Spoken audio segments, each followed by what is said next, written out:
السلام علیکم۔ اللہ یقین والوں کے لیے راستے بناتا ہے، اور جانتے ہو یقین والے کیسے ہوتے ہیں کہ جب ان کی دعائیں بھی ان کے مخالف ہو جائیں وہ تب بھی اللہ سے مانگنا نہیں چھوڑتے۔ ایسا یقین کہ جب ان کی ساری دنیا ان کی آنکھوں کے سامنے بکھرتی ہوئی دکھائی دے رہی ہوتی ہے اور وہ تب بھی آسمان کی جانب دیکھ کر کہتے ہیں ہمیں پتہ ہے یا اللہ تو ہمیں تھام لے گا۔ تو بتاؤ پھر کیا تم اتنا یقین رکھتے ہو اس پر کہ اپنے منصوبوں کو اس کے منصوبے کے لیے ترک کر دو؟ نہیں نا، تم تو فوراً ڈر جاتے ہو اور پھر زور زور سے کہنے لگتے ہو کہ اللہ نے تو میری دعائیں سنی ہی نہیں، بھول گئے ہو۔ اللہ کہتا ہے کہ کیا تم سمجھتے ہو کہ تم کہو گے میں ایمان لایا اور پھر تمہیں آزمایا نہ جائے گا؟ جان مارنی پڑتی ہے تب جا کے اللہ ملتا ہے، یقین کی کڑی آزمائش کاٹنی پڑتی ہے، پھر جا کے معجزے ہوتے ہیں۔ تو پھر یقین رکھو، ایسا یقین کہ اگر اللہ تمہیں دائیں جانب چلنے کا کہہ دے تو تم چل دو، یہ جانتے ہوئے بھی کہ ساری راہ بائیں جانب ہے۔ پھر دیکھو گے کہ کیسے وہ بائیں کو دائیں طرف لے آتا ہے اور تمہیں اس راستے سے اپنی قدرتیں دکھاتا ہے جہاں سے تمہیں کچھ بھی ملنے کی توقع نہ تھی۔ کبھی کبھار ایسا بھی ہوتا ہے کہ جب ہم چاہے نماز پر اللہ سے مانگنے کے لیے بیٹھتے ہیں تو نہ آنکھوں سے آنسو نکل پاتے ہیں اور نہ ہی زبان سے کوئی بھی دعا لفظوں کی شکل میں کہی جاتی ہے، بس عجیب سی کیفیت ہوتی ہے۔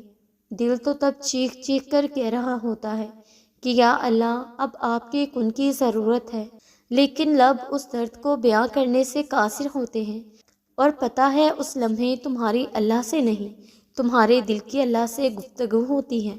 اور جب ٹوٹا ہوا دل خود اللہ کی بارگاہ میں جا کر اپنی کرچیاں سمیٹنے کی فریاد کرتا ہے نا، تو اللہ تعالیٰ اس کے لیے اپنی مدد ہی نہیں بھیجتا بلکہ اللہ تعالیٰ پھر وہ کرچیاں خود سمیٹتا ہے۔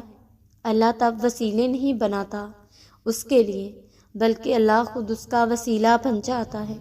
تمہاری یہ خاموشی اللہ کے ہاں بہت زور کا شور مچا دیتی ہے، اتنا زور کہ آسمان خلق اس چپ کی آواز سے چونک اٹھتی ہے، اور پھر وہ ساری خلق اللہ سے تمہارے حق میں دعا کرتی ہے اور فریاد کرتی ہے کہ یا اللہ یہ جو درد سے تڑپ رہا ہے اسے شفا دے دیں، اس کے لیے کن فرما دیں۔ جب آسمان تمہاری آواز سے لرز اٹھتا ہے تو سوچو اس رب کی کیفیت جس نے فرمایا ہے کہ میں شارک سے بھی زیادہ قریب ہوں تمہارے۔ سوچو تمہاری جس خاموشی کا شور عرش تک پہنچ سکتا ہے اسے کیا تمہارے دل میں رہنے والا اللہ نہیں سن سکے گا؟ وہ سب سنتا ہے، وہ سب جانتا ہے، تب بھی جب تم کہتے نہیں اور تب بھی جب تم کہنا نہیں چاہتے، وہ دھڑکن ہے اور وہ دھڑکنوں کی ہی سنتا ہے۔ پھر ایسے معجزے کرتا ہے کہ دل پھر سے جی اٹھتے ہیں، دھڑکنیں پھر سے بحال ہو جاتی ہیں اور ویران آنکھیں شکر سے بھر جاتی ہیں، پھر کرچیاں بھی سمٹ جاتی ہیں اور شفا بھی مل جاتی ہے۔ یوں مایوس بیٹھے رہنے سے کیا ہوگا؟ معجزہ تو اللہ کے روبرو کھڑے ہونے سے ہوگا۔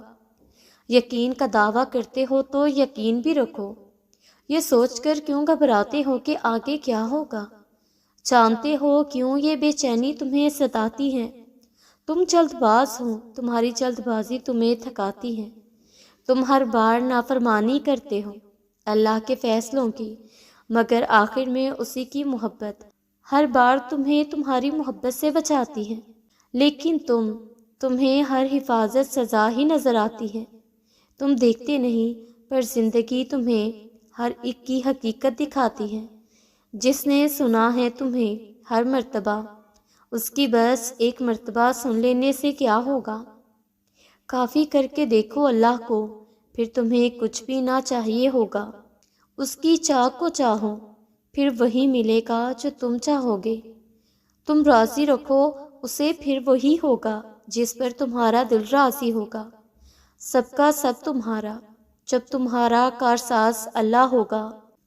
اس لیے قرآن پاک میں فرمایا گیا ہے کہ جب بندہ بہت پریشان ہو جاتا ہے پھر اسے تسلی دی جاتی ہے، اِنَّ مَعَ الْعُسْرِ یُسْرًا، بے شک ہر تنگی کے بعد آسانی ہے۔